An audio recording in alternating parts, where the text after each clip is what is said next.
പക്ഷെ V R Anoop, ഇപ്പോൾ സാധാരണഗതിയിൽ ഒരു തെരഞ്ഞെടുപ്പ് നടക്കുമ്പോൾ നമുക്കറിയാം അവിടെ ഏറ്റവും കൂടുതൽ ചോദ്യങ്ങൾ നേരിടേണ്ടി വരുന്നത്, സാധാരണഗതിയിൽ കൂടുതൽ ചോദ്യങ്ങൾ നേരിടേണ്ടി വരിക ഭരണപക്ഷമാണ്. അതിൽ തർക്കമില്ല. ഇക്കുറിയാണെങ്കിൽ ഒട്ടേറെ ചോദ്യങ്ങൾ ഉണ്ട് താനും, അത് നമ്മൾ നേരത്തെ വിശദമായി തന്നെ പറഞ്ഞതുമാണ്.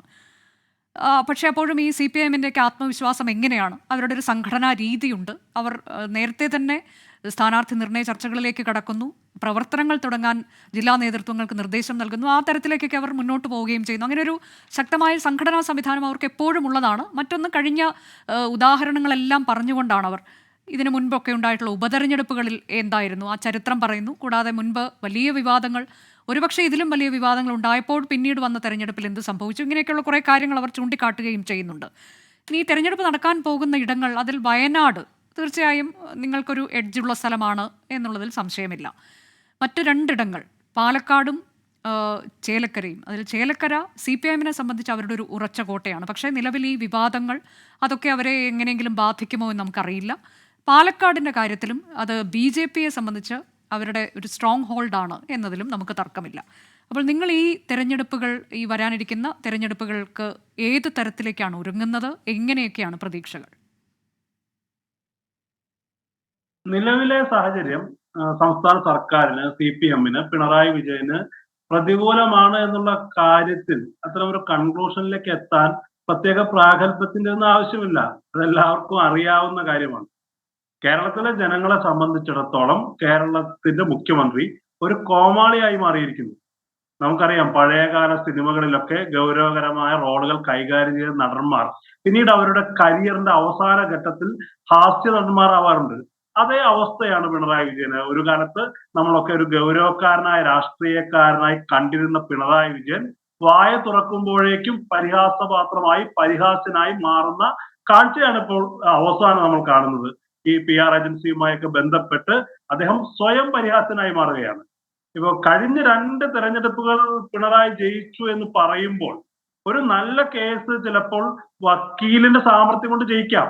കേസിന്റെ മെറിറ്റിനപ്പുറത്ത്, കേസ് സത്യസന്ധമാണോ എന്നുള്ളതിനപ്പുറത്ത് ഒരു പ്രഗത്ഭനായ വക്കീൽ വിചാരിച്ചാൽ ചിലപ്പോൾ കേസ് ജയിപ്പിക്കാൻ കഴിയും. അതുപോലെ വിദഗ്ധമായ പി ആർ പാടവം കൊണ്ട് തുടർച്ചയായി 2 തിരഞ്ഞെടുപ്പുകൾ വിജയിച്ച ആളാണ് പിണറായി വിജയൻ എങ്കിൽ സത്യം സാമർത്ഥ്യത്തെക്കാൾ മുന്നിൽ നിൽക്കുമെന്ന് പറയുന്നത് പോലെ പിണറായി വിജയന് പി ആർ വർക്കുകൾ കൊണ്ട് മറച്ചു പിടിക്കാൻ കഴിയാത്ത വിധം പിണറായി വിജയൻ, എൽ ഡി എഫിന്റെ ഭരണം കേരളത്തിലെ ജനങ്ങൾക്ക് മുമ്പിൽ വിവസ്ത്രരാക്കപ്പെടുന്ന സാഹചര്യമാണ് നമ്മൾ കണ്ടുകൊണ്ടിരിക്കുന്നത്.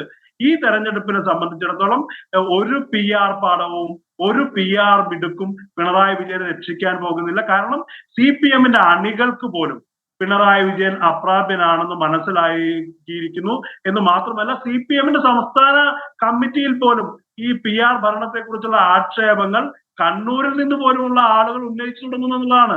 അപ്പോൾ കേരളത്തിൽ സി പി എമ്മിന്റെ പാർട്ടിയുടെ ഹൈറാർക്കിയിൽ ഏറ്റവും മുകൾ തട്ടിൽ നിൽക്കുന്ന നേതാക്കന്മാർ മുതൽ താഴെത്തട്ടിലുള്ള അണികളും അനുഭാവികളും വരെ പിണറായി വിജയന്റെ ഈ ഭരണത്തെ വിലയിരുത്തുന്നത് എങ്ങനെയാണെന്ന് നമുക്ക് വളരെ കൃത്യമായി മനസ്സിലാക്കാൻ കഴിയും.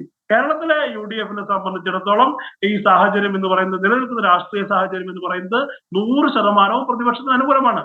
പിന്നെ ബി ജെ പിയെ സംബന്ധിച്ചിടത്തോളം കേരളത്തിൽ ഇപ്പോഴും ഒരു തെരഞ്ഞെടുപ്പ് ജയിച്ചു, തൃശ്ശൂരിലെ തെരഞ്ഞെടുപ്പ് ജയിച്ചു. ആ തൃശ്ശൂരിലെ തെരഞ്ഞെടുപ്പ് ജയിക്കുന്ന പോലെ എങ്ങനെയാണെന്നുള്ള കാര്യങ്ങൾ ഇപ്പോൾ പുറത്തു വന്നുകൊണ്ടിരിക്കുകയാണ്.